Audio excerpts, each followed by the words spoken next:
Namumuro ng burahin ni Maymay Entrata ang action princess title ni Maris Racal sa ipinamalas na angas ng Visayan singer sa lalabas nitong action movie.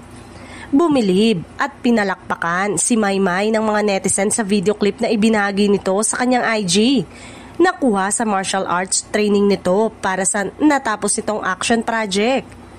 Sa video, hindi aakalain na ilang araw na lang itong nagtraining ng bakbakan dahil mukha itong mandirigma at biyasa sa bugbugan, patalim at barilan. Parang totoong naibabalibag, pinapadapa, pinagulong-gulong nito ang kanyang mga kalaban, babae man o lalaki.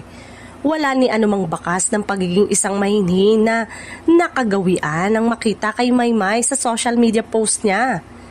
Maiintindihan kung bakit sa training palang focus na si Maymay sa action routine. Ayon kay Maymay, sobrang excited kaming maipabahagi sa inyo ang matagal naming pinagpaguran at pinaghirapan. Nag-action si Maris sa natapos nitong serye kung saan sinabing binitbit nito ang corona bilang action princess sa Kapamilya Network.